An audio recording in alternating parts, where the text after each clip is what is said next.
Good morning. In the news this morning, welcome to video number 5 in my How to Train Your Glutes breakdown series. Today, we're doing all about hamstrings. Now, hamstrings are not glutes. I am well aware of that, but can we all take a second to recognize the fact that when one has strong hamstrings, the hamstrings are the muscles that run up and down the back of the leg, okay? So they're going from behind the knee all the way up into the bottom of the glute, essentially, okay? So when someone has strong hamstrings, they pop, they stick out. The back of their leg has a nice little like bump to it. It's not flat. It has a nice bump to it. Now, when there's a nice bump to your hamstring, I have to show you a picture because this is ridiculous. When there's a nice bump to your hamstring, the hamstring's gonna come out, but then it's also gonna swoop in and there's gonna be this little divot. We're gonna call it a divot, because why not? There's gonna be this little pocket that doesn't have any body fat, very little. This is a tough area for women, I'm not gonna lie though. But when you're lean and your hamstrings are strong, there's a nice little pocket where the hamstring dips in before it's gonna curve out to your glutes again. So having strong defined hamstrings helps give the illusion of a larger butte. So I'm gonna show you a picture of this if I haven't already, where you can see what I'm talking about. Also, the hamstrings are gonna support the back of your leg, they're gonna support the glute. So all in all, we are training synergistically. Okay, so in this video, we are doing prone hamstring curls and we are doing Romanian deadlifts with 3 different feet position. Basic exercises, extremely effective. I'm also going to show you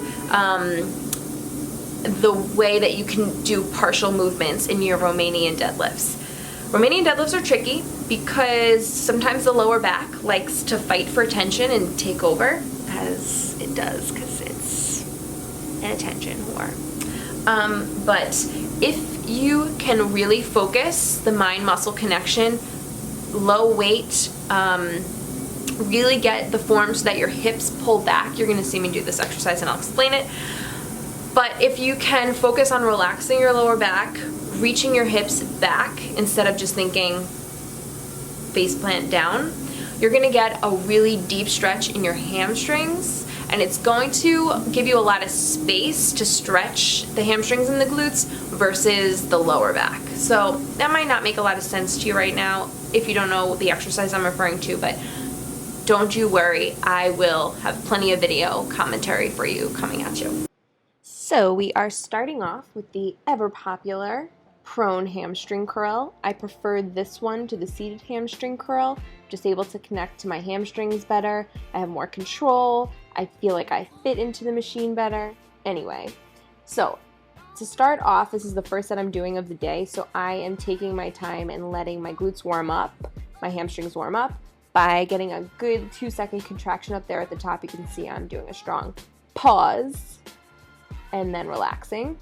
Again, as usual, you don't let the weight hit the bottom of the stack. You want to keep tension in your muscle hamstring the entire time. I kick up all the way up to my glutes and back down, getting a full extension in the hamstring right before I snap and kick up again. A major cue that works for me is as I kick up all the way to the top of my hamstring, I am engaging my hamstring, imagining that I'm trying to push that muscle out the back of my legs. I am also engaging my hamstring all the way up into the bottom of my glute so that I make sure I'm not only getting the lower part of my hamstring, but I'm connecting to the top part. Yes, technically the entire hamstring is firing the entire time, but for me, I just notice a difference in how I move the weight when I am mentally thinking and visualizing that the upper part of my hamstring is engaging more than the lower part. It may be totally crazy, but honestly, it works. As the weight gets heavier, I will use my entire body's momentum to help kick the weight up, especially for those first few inches where my hamstrings start to fatigue at the bottom of the movement, I will literally lift my entire upper body up, pull down hard, and let that momentum and energy and power I create kick the weight up a little bit for me until I can grab it and resist it with my own hamstring and keep under control the entire time. Moving on to one of my favorite exercises, the Romanian deadlift. A few key things. This is a hip hinge movement, back and forward, not an up and down movement. And 2, keep the weight nice and close to your body. Don't let it come too far out in front of you. In this first demo, I'm doing a full extension RDL, which means I am reaching my hips back far to get an entire stretch throughout my full hamstring, and I am coming up to a full stand at the top of the movement. You're going to see the difference in a second. Compared to a partial rep RDL, where again I'm going all the way down, but I'm only coming up about 90% of the movement so that there is constant tension on my hamstring. When I am completely standing up straight, there is no tension on my hamstring when my joints are stacked. So to do a partial rep is like an intensifier for the hamstring and really allows you to get a good burn, good engagement, and I like combining a full extension with a partial extension. And here we are back to full extensions. So something that helps me to do this movement right is to imagine I am reaching my hips back towards the wall behind me, and I'm keeping just a slight bend in my knee. I'm reaching my hips back far to grab a $100 bill that's sticking out of the wall behind me. I'm grabbing it between my 2 butt cheeks, and I am pulling that $100 bill, yup, you guessed it, right out of the wall behind me. And I'm pulling it so far out that I'm trying to thrust my hips as far forward as I can, like stretching my hip flexor kind of thrust. Getting the idea of this is a hip movement backward and forward is difficult for you to grasp. This analogy will definitely help you and probably give you a little bit of entertainment as you're doing this movement. You're going to be focusing really hard, let me tell you. Okay, so I like to do 3 different feet positions sometimes when I take this movement on. A neutral position, my feet are hip width apart, facing directly forward.